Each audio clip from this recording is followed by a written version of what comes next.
Hello and welcome to the 31st episode of the Bunker to Bunker podcast. I am solo again for a little bit.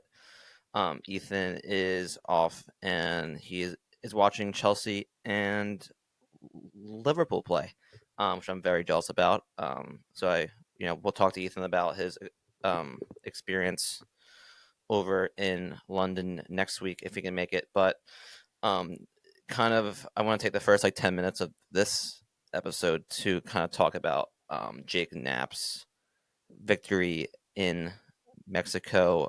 We have an interview with Phil Stiefel.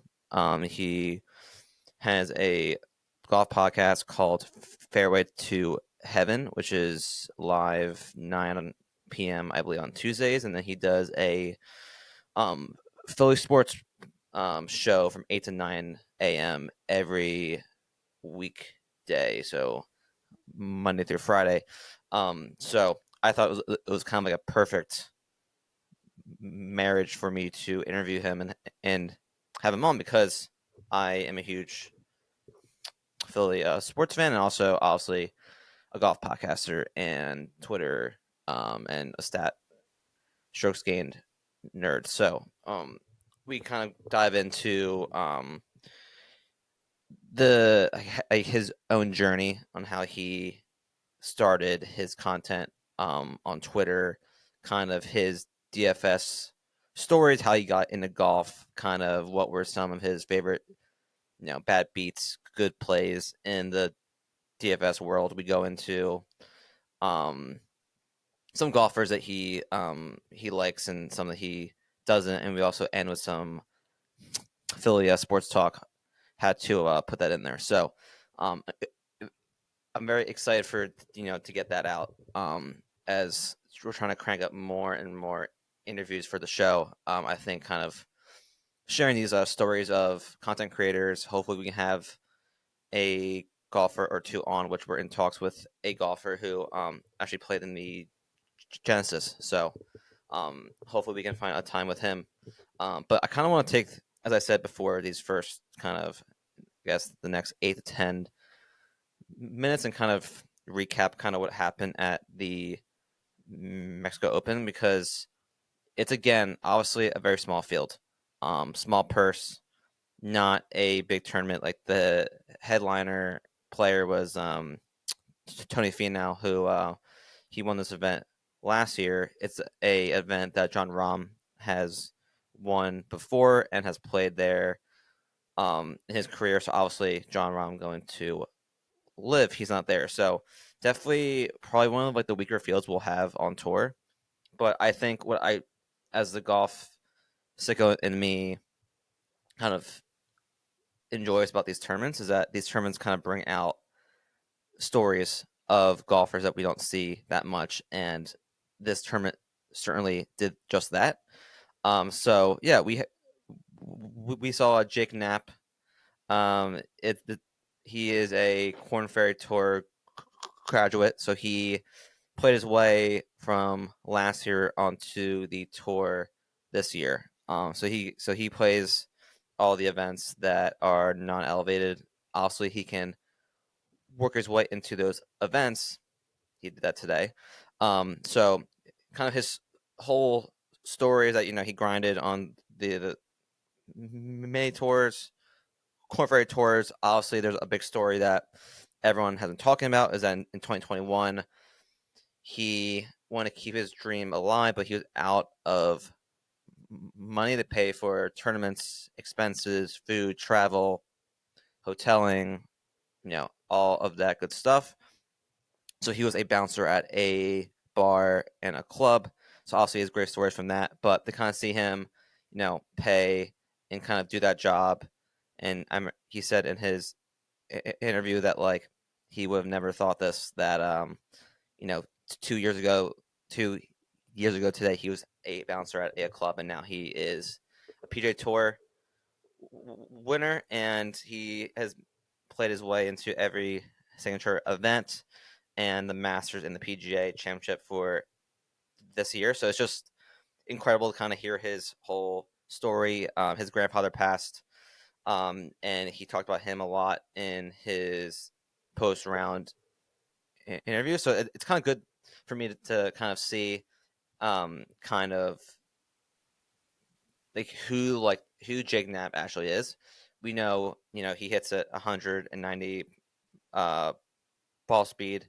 He's very long, very, he's jacked, hits it a long way. But at some point, these people are humans off the golf course. So for me, I love to hear those um, golfers' journeys to, how they got to where they are. So to kind of to recap the tournament with Jake Knapp is, he fired a 63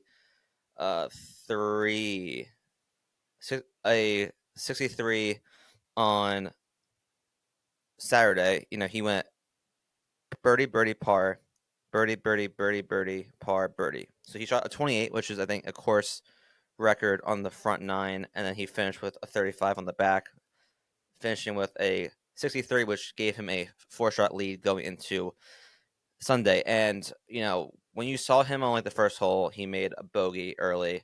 So obviously his lead was cut a little bit. On hole 3, as good of a driver Jake Knapp is, he duck hooked one way left into the water, made bogey. So just like that, first 3 holes, he's 2 over. About Omaki is even through the first 3 holes. So obviously his lead is cut to 2. And then Valimaki made a birdie on 4, which cuts it to 1. And basically then it's like, all right, it's game on. Knapp, the stat I saw that the PGA Tour posted was driving accuracy for Jake Knapp. He hit 12 of 13 fairways in round 1. In round 2, he hit 11 of 13. Round 3, he hit 10 of 13. And in round 4, he hit 2 of 13. So obviously he did not have his best stuff. This is his 5th PGA Tour event. This is the biggest purse that he'll, up to his career today, biggest purse he'll ever play in. I think he won $1.58 million today. So obviously new to this big moment. Obviously did not have his best stuff, caught some breaks. But you need to catch some breaks. He made a lot of 6-foot par putts that aren't easy. Definitely when you're trying to win your first PGA Tour event, it's very hard. So I liked his composure down. I think the last 5 or 6 holes, I thought he had a different mindset. I thought he kind of looked better. He wasn't scared. You could see it when when you go 2 over through 3 holes and your lead is cut in half. That is hard mentally to keep up with that. And he fought, he scrambled. So I loved what I saw from Jake Knapp. He is a rising star in the world of golf. Who we need more stars. We need more guys like Jake Knapp, who are polarizing in the golf space. So huge win. I actually had a 40-1 ticket on Jake Knapp, so we finally hit a outright on the year. So it's been the year of the long shot, but I'm happy that we finally get a winner outright bet hit. So yeah, obviously we're gonna try to keep it rolling. Kind of my thought process on why I like Jake Knapp is obviously Mexico. You need to hit it far. You hit your driver far and your long irons well. His strokes gain stats this week were first in approach with gaining 9.3 strokes from approach. He gained 1.8 off the tee, which was 25th, and he was 19th in putting at 3.1.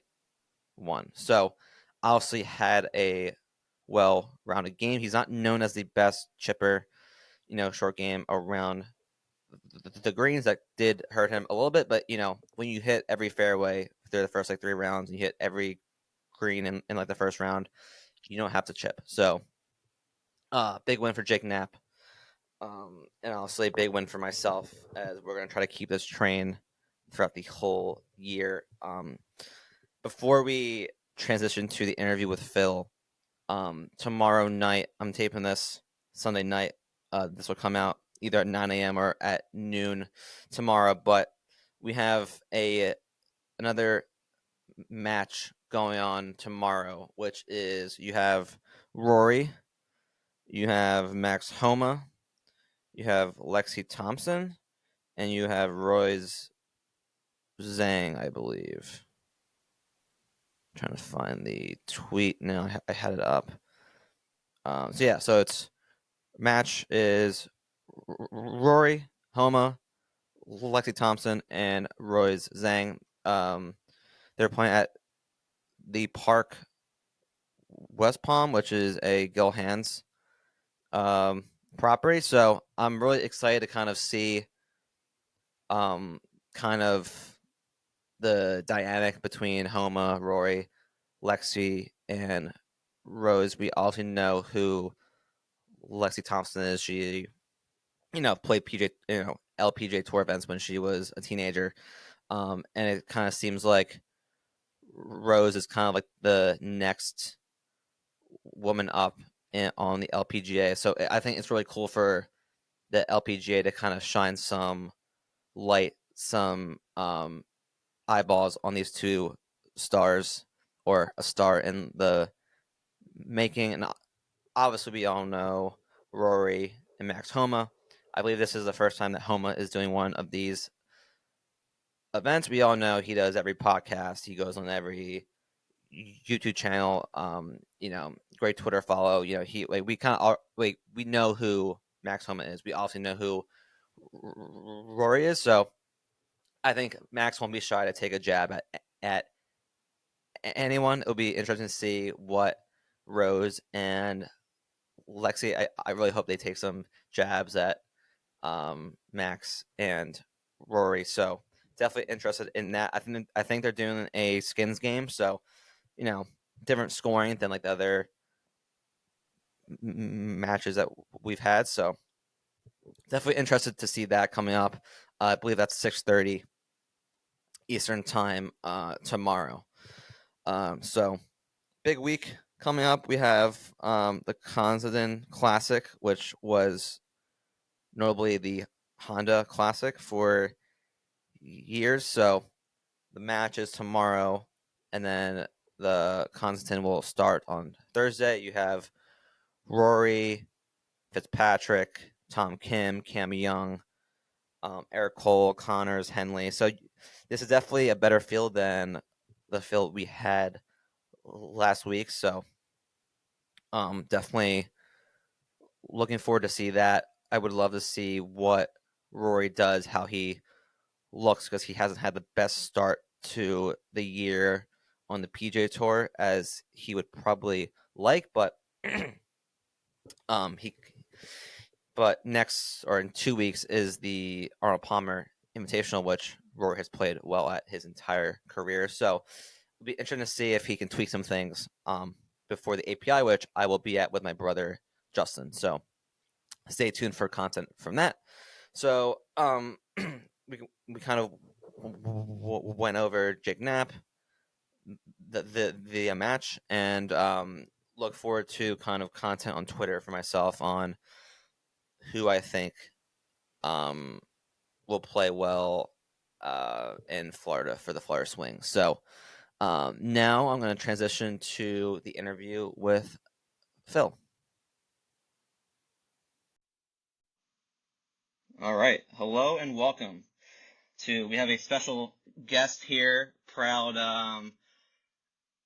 to have a Philadelphia sports fan on the podcast. We're joined by Phil, who's the host of the Trending in the AM, Monday through Fridays, and then he does a Fairway to Heaven golf podcast.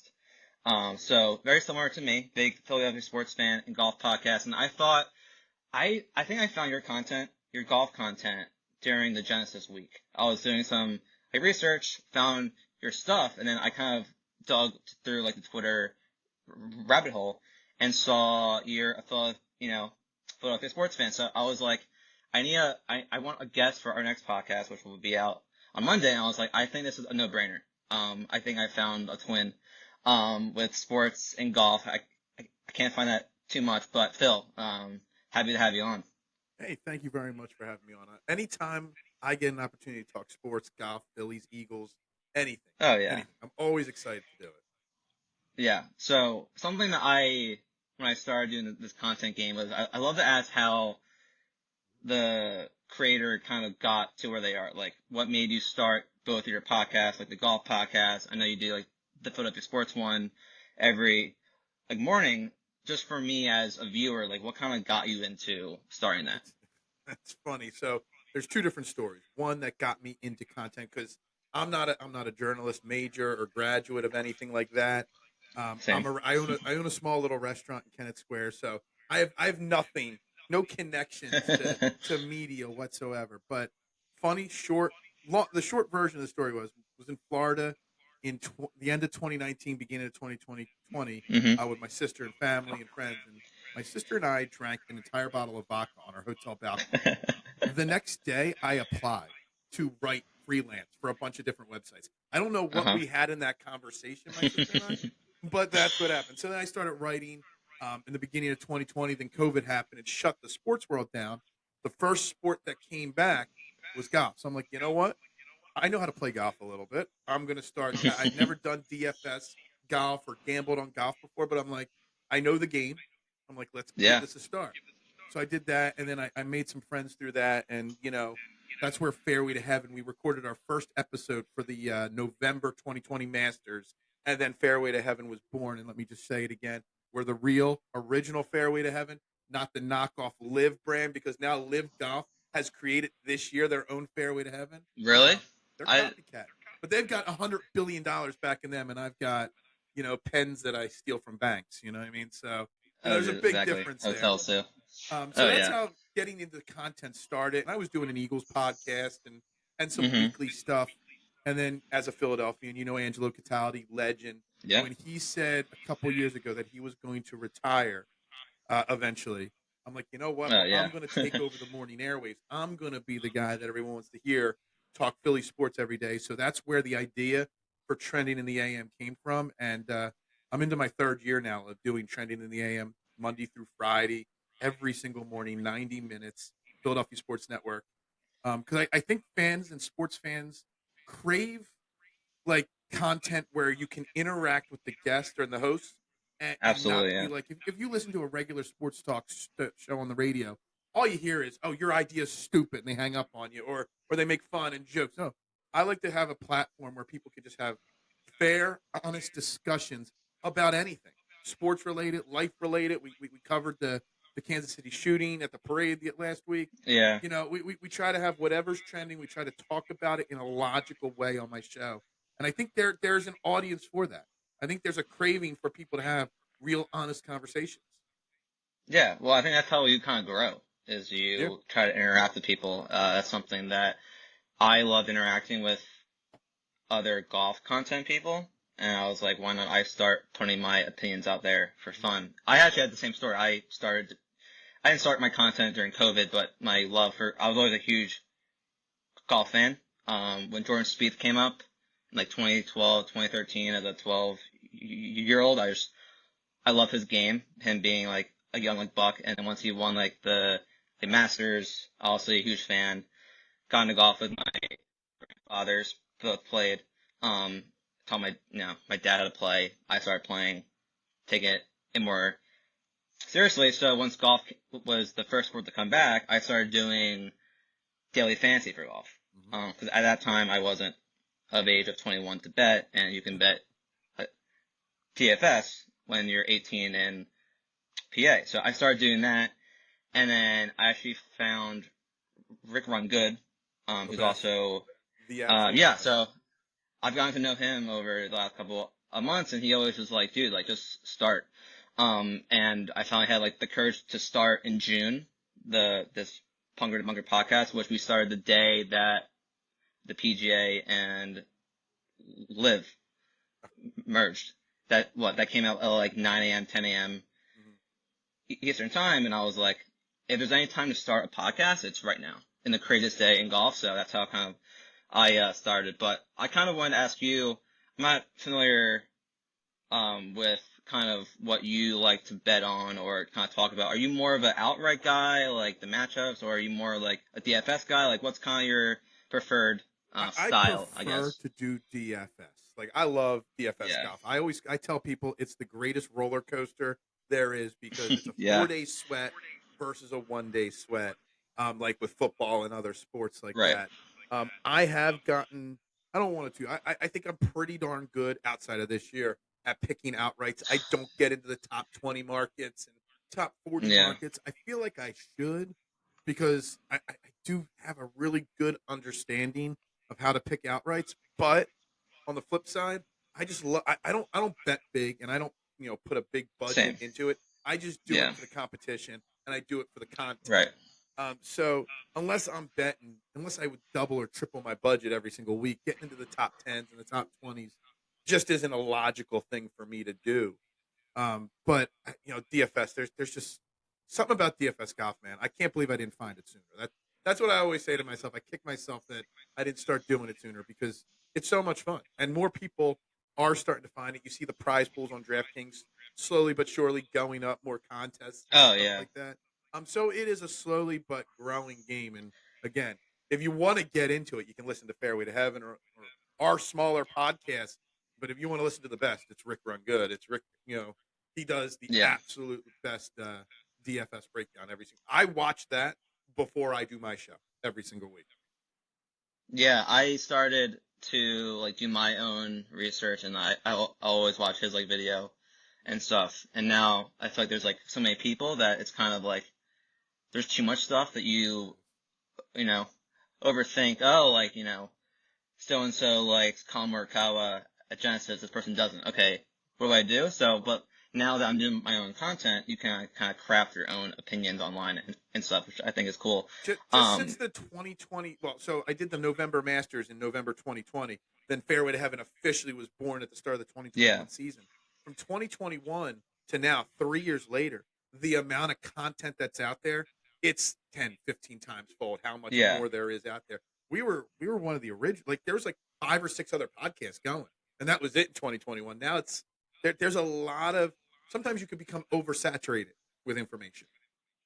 Do you feel I feel like this year that I'm more into like the game as a creator, not a viewer per se, but I feel like the community is just way more sharper with all these different, everyone good model. There's the rabbit hole that Ron Kloss does, and then there's Ron Kloss does great content out there. data golf. So you have all these different platforms that yes, I love my PJ two Tout. things that I never skip every week, because I actually got into a little rut in DFS last year because I feel like I was taking in too much information.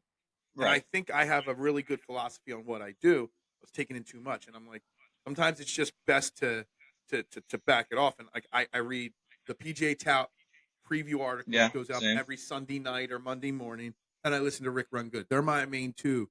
You got to find 2 things you trust the most, and just stick to 2 or 3 things, because Yeah. there's so much content out there, and there's a lot of opinions every single week on what golfers to play and not play, and then all of a sudden you're looking at, well, I thought I had 10 golfers to play from. Now I got 47 to make a decision Right. on here, and it can become a little overload.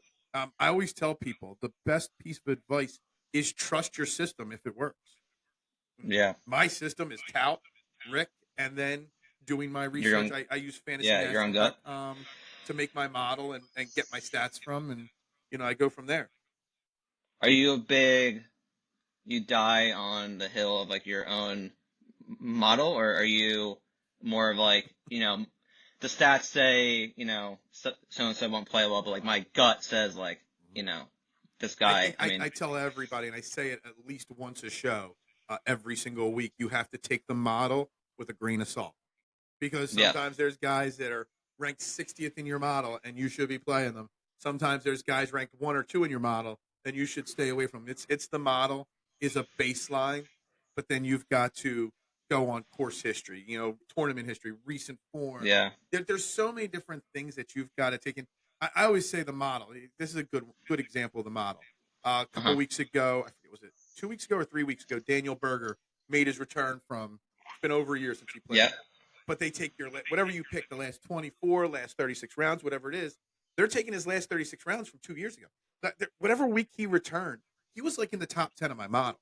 I'm like, there's no way he's American the top 10 Express golfer in this field right now. Yeah. He hasn't played in 18 months. So you gotta take that's an extreme example, but you've got to take the model with a grain of salt. I try to keep it to the basic things, and this is something I've started doing the last couple of years. It's gotten me out of my funk and also kept me rolling in DFS. Is you build your model, but then I resort my model by whatever I think are the two most important, fact. Like this week, we're at the Mexico Open.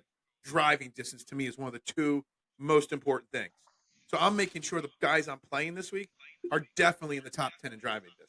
I'm picking those two things. I'm trying to find who's in the top 10 of those two categories. And I'm going from there. And then I use the model. Then I use my gut feel. I will say this. One of my biggest things that is completely against what all the other content creators do. I care zero about ownership projections. I don't care about it. If I like a golfer, if you like a golfer, play or bet that golfer. Don't let, he might be 20% scare you away in the week-long thing, because if you think that guy's going to win, play him. Why wouldn't you play him? There's so many times I used to have a rule before he went to live. It was play John Rahm and whoever else every single week. I didn't care if John Rahm was in the Mexico Open this week, he'd be at 40% owned probably. I'd be playing him in every single one of my lineups. I just would. I dabbled in the DFS, as I said. I don't really particularly anymore, but do you have a good DFS story that you remember, or do you have like a bad beat where you probably remember like the bad beats of someone, So I had a really bad beat. Was it in a showdown event last year? It was right before Will Zalatoris got hurt. It might have been the week he got hurt. But my funniest DFS story is actually on the betting side, because I base my bets on my favorite. Like, I don't research the odds and say, well, those odds are good. I find my favorite players in DFS, and then I bet on the 3 or 4 or 5 guys that I think are that I'm going to click on the most times in DFS. They're the guys I bet on. Because this week, Taylor Pendrith is the guy I clicked the most on this week. So I'm going to bet Taylor Pendrith. If I like him in DFS, why wouldn't I bet him? So a couple years ago, I believe it was which event it was. It was when Homa beat Finau in the playoffs 2 years ago. It was Genesis. It was 2021 Genesis, I think. So I had Max Homa on my outright card in my top DFS play. Max Homa hit his tee shot in the playoff behind a tree, and DraftKings was offering me a cash out. I forget how much it was. It was about half of what I would have won. Oh, yeah. He just hit that tee shot behind a tree, cash out, because Finau's going to get the win. And then Finau hit a tee shot even worse. Homa won that playoff hole. Homa won. It cost me like $75, $80, which isn't a lot of money, big picture, but on a small bettor like me, that was a lot of money right there.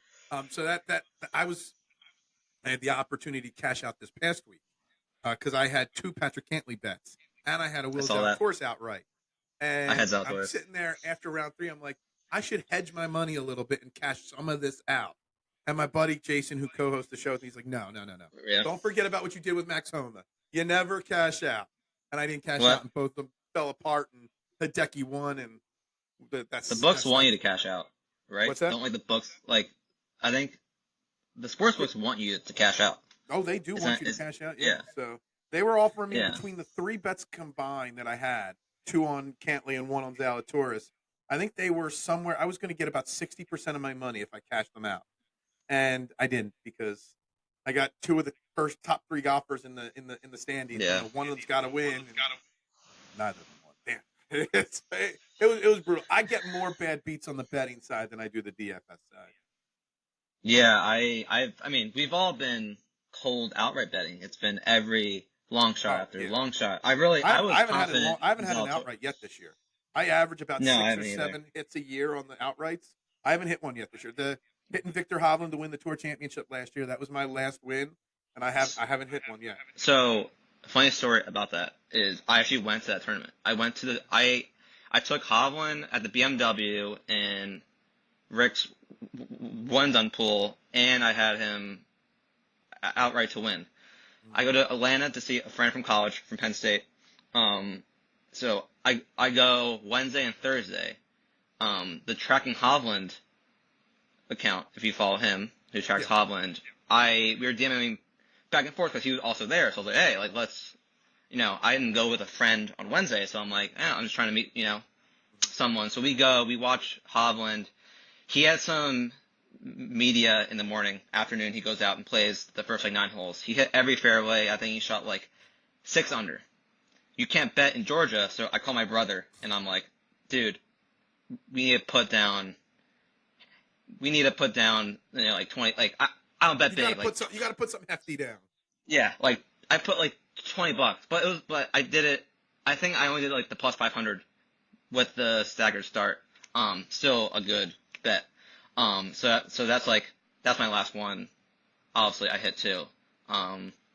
But yeah, it's definitely a rocky road. Are there any guys when you do DFS, I guess you said John Rahm, that you always like to, for some reason, you always just love this one golfer, it doesn't matter where, but your eyes always go to him, or a guy that you're kind of that I don't want to take, because for me it's a Jordan Spieth. I bet Jordan Spieth at every major, but that's just But you also said thing. You love Jordan Spieth, right?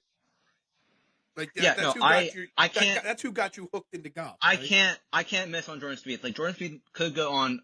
I mean, he hasn't won a major since the British Open.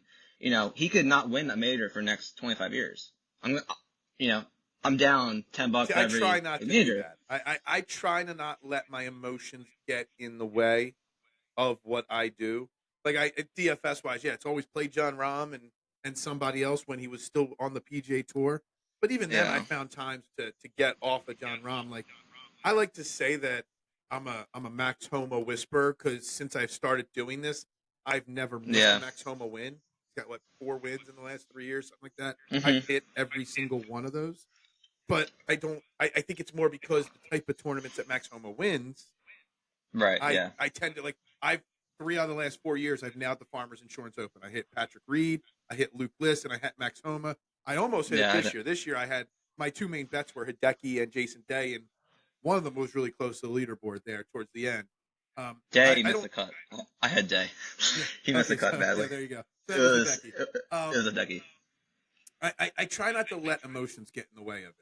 I joke always, there's a dead to me list. There's always a golfer that's dead to me, but that dead to me list lasts 1 week. I don't, I have no problem going back to the well on somebody that burns me, because in the end, the stats aren't going to lie. The numbers aren't going to lie. Mm-hmm.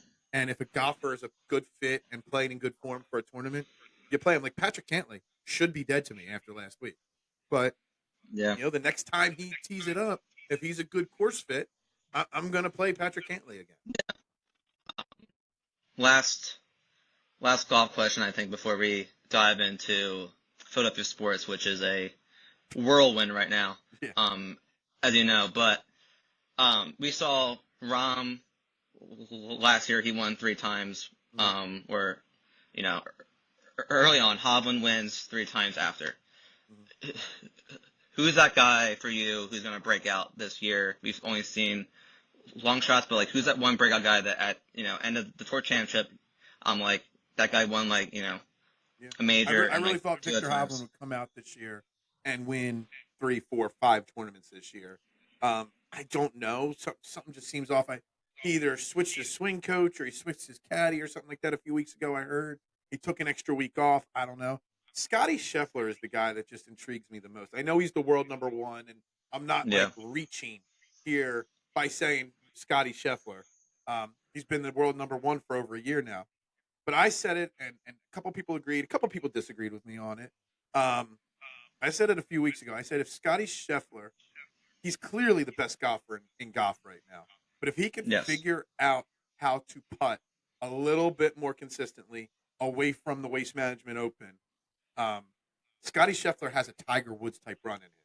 like just a complete total He should have had it. domination. He's a guy that could go on and win 7 out of 10 tournaments if he could just figure out how to putt. And I forget who I was listening to on a weekend show, and they were talking about Scotty Scheffler, and they were saying how they can't believe Scotty hasn't changed his putter or changed his putting stroke or hired a new special putting coach, because that's the only, like, he's still the best golfer in the world. He's a top 10 machine. Yeah. But he's not going to go on one of those runs with the putter the way it is. Like, Adam Scott rejuvenated his career in the last year or so because he changed his putting stroke and his putter, and he's got that little anchor putter. You got to change it up. So I usually write a lot of my content before I start my 9 to 5 job. I wrote today that I'm gonna tweet out early tomorrow morning, so check it out. But I dove into Glover and I lost you there a little bit. I changed. There you go. Oh, you hear me?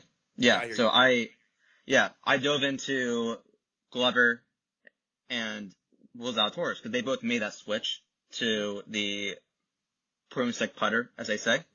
And Glover won 2 times back to back, and then he had 3 other top 6 finishes.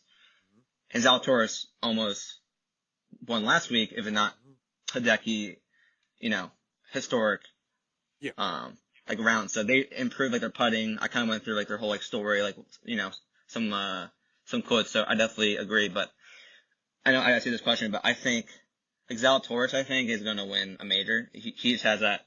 So he's also a guy that I checked off. He's now plus 2,200 to win what was he? the Masters. Last week was 50 to 1 last week, and he was I got him at low 60. 7Ks on DraftKings. Like, the days of that are not, they're few and far numbered. I went as soon as I think it was round 3 ended. I went and I placed a bet on Will Zalatoris to win the Masters at 35 to 1 because you're not going to get 35 to 1 even much longer on Will Zalatoris. So that's 22. My only future bet I've got right now. Normally, I'm all over the 4 majors with future bets.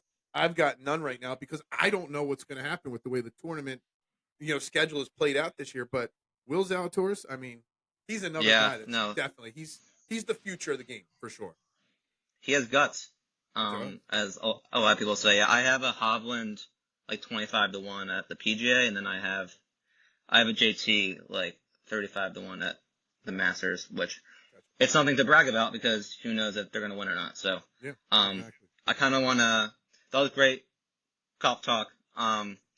Totally sports. Were you a pro bring back Sirianni, or were you fire him? Because I've only started to keep up with your content, so I don't know all your takes from the last month or so. It's a tough situation, and we don't have 3 hours to dive into it. But so the way I felt about Nick Sirianni after the Eagles collapse was I thought he deserved another chance. You can't keep firing coaches every other year and stuff like that. But the people that made the argument that he should be fired, I feel their opinions were very justified.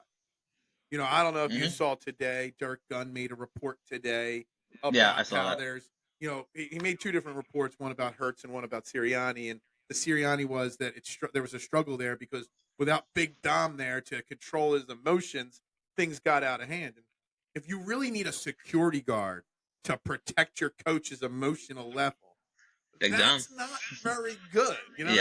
That's definitely on the anti-Nick Sirianni side. So I wanted to keep him. I think he needs at least one more opportunity with a new set of coordinators and stuff like that. Yeah.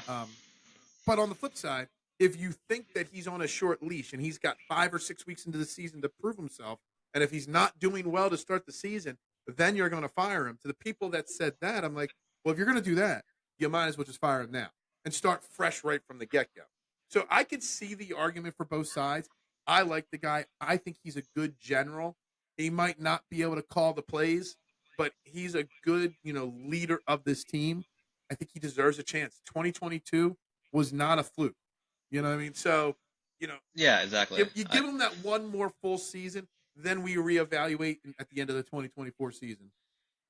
Yeah, you can't. I agree with everything you said. And stuff. I'm not that worried as a Eagles fan. I think I think Hurts was more injured than he was.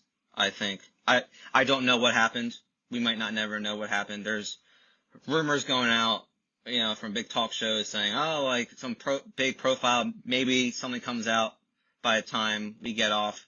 I don't know, but you have Kelsey, Cox, and Graham all saying about Sirianni that they want him back. So I kind of agree with them. So do you think Kelsey comes back? Oh man, what's today's date? Because every other day I feel differently on this. 21st, Every day there's 6/28. Yeah, at 6:28 today on February 21st. No, I do not think he comes back. I think he's done. I think he's already made the decision and already told his wife and Howie Roseman and Jeff Stoutland, and maybe Nick Sirianni. I think those guys know, and his wife. But he told them all, if anybody leaks it, I'm going to change my mind. That's where I feel today. 2 weeks ago, I felt differently. 2 weeks from now, I might feel differently. But I'll pose your question. I'll answer it with a question. Does he, and I talked about this on my show a few days ago, that does he owe it to the Eagles organization that he cares about so much to make his decision officially sooner rather than later? Because his decision affects free agency. His decision affects the draft. His decision affects so many different aspects of this team. I know he's a legend. He's put his body on the line for 14 years, but maybe he should just make this announcement official one way or another so we can stop talking about it and we can actually start planning for 2024. Yeah. Yeah, it's a good question. Obviously, that's been the same question for what, 4 or 5 years now? Yeah. Like it's like the same question. Been a carrot dangling for a while now. I do agree that I think he has made a decision already. In the same way, but I have a gut feeling I think he comes back. I think if Sirianni was gone, he wouldn't come back. I think it's like, why would he want to go through? I think the announcement would have been made already. I think that I don't know, maybe them keeping Sirianni is like our best chance to get a top 3 player on our team, best center, first ballot. So maybe something comes out right after we hop off. But before we hop off, I tried to look at my phone really quickly while we're recording this, and I didn't see any new breaking news. I'm about to say, like, I can clip that. I know we got a couple more minutes. I promise you. But the Phillies, spring training, they didn't do much in the off season. Not anything big, splashy moves. I mean, they already pay everyone, so like, I don't really blame them for that. But kind of thoughts in the off season, like what are your expectations kind of early now? Expectations have to be another World Series appearance. I mean, you have to. You got one of the top payrolls. You're bringing back a team that's made 2 fairly decent postseason runs, one to the World Series, one to the NLCS. It's got to be another World Series appearance. And I think this team, as is, I know they didn't make a lot of big moves. They extended Nola, which I think was a very good deal. They brought in Whit Merrifield last week, which I think is a really underrated move. Hopefully, you get some of these guys in the bullpen healthy because Alvarado wasn't healthy for a big stretch. Yeah.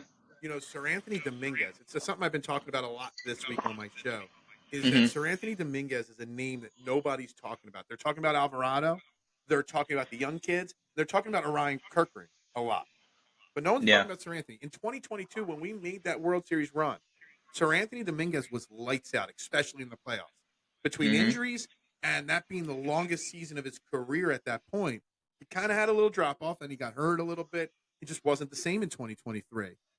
Him getting back to that 2022 form could be the key in the back end of that bullpen that gets us back to the World Series. And I really, really think that that's a very, very under-talked about topic right there this offseason.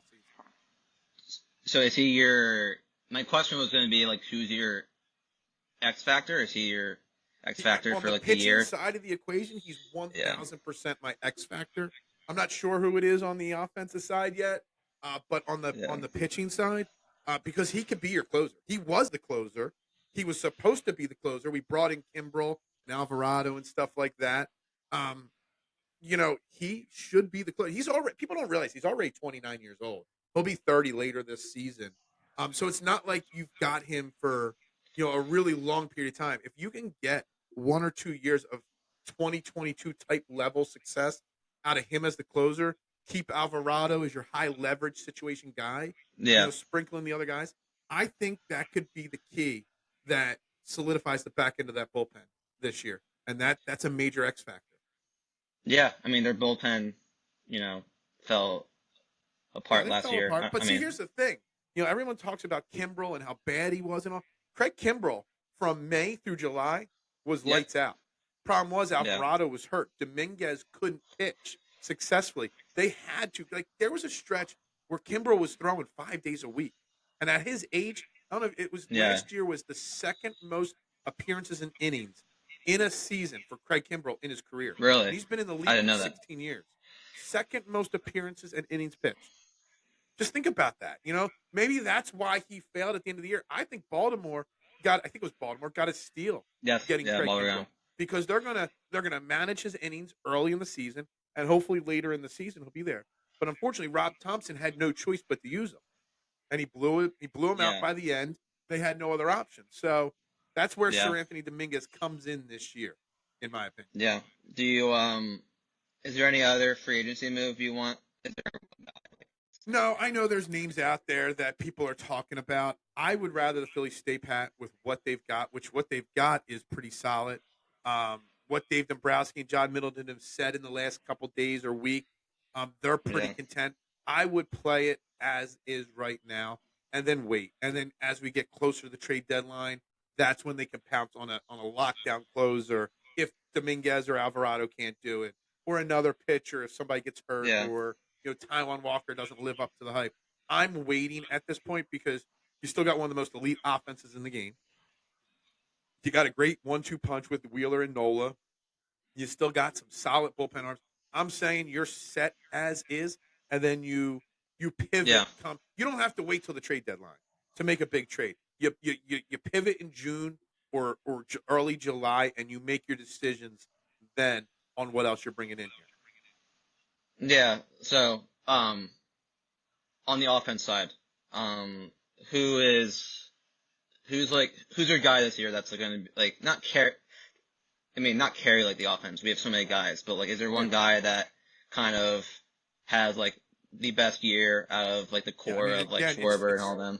It's kind of like me saying that Scotty Scheffler is going to be could be the guy that dominates the PGA Tour. Yeah. I mean, it's Bryce Harper. I mean, you get a full season of Bryce Harper. You're not missing the first 60 games with Bryce Harper this year. Bryce Harper. Oh, I forgot about that. Yeah, I mean, because like think it's about so it this long way. ago. Bryce Harper finished in the top 10 or 12 in MVP voting last year, and he missed the first 2+ months of the season. Like, I expect another MVP season from Bryce Harper this year. And if you get MVP caliber Bryce Harper at first base for 150 out of 162 games, you're making it back to the playoffs. You're winning the division, and you're going to be one of the favorites to get to the World Series.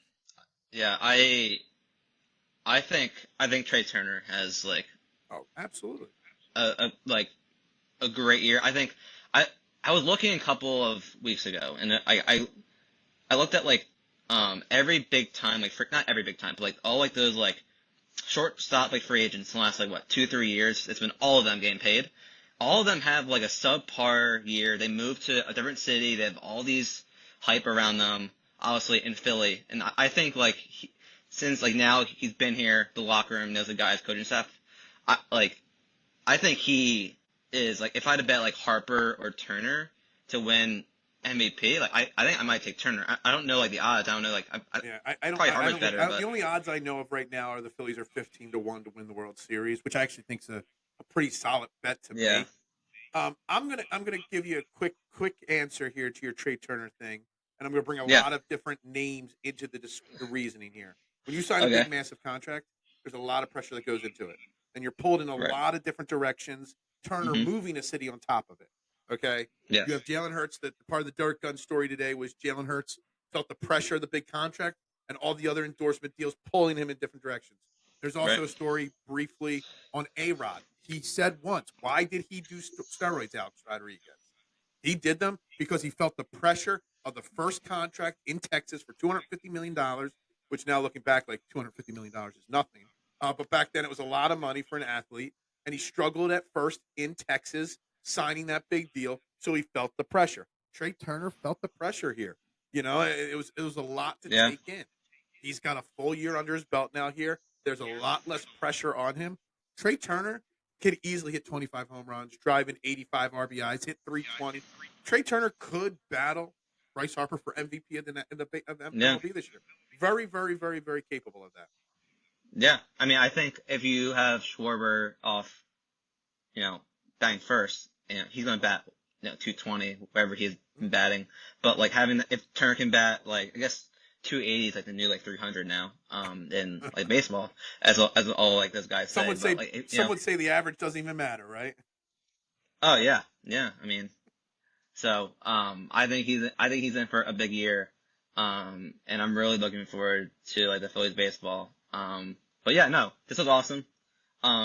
Phil, where can, just plug all your stuff? I got you. So the easiest way is to follow me personally on social media at BeardAKnowledge. I'm on Instagram, TikTok, Twitter, wherever.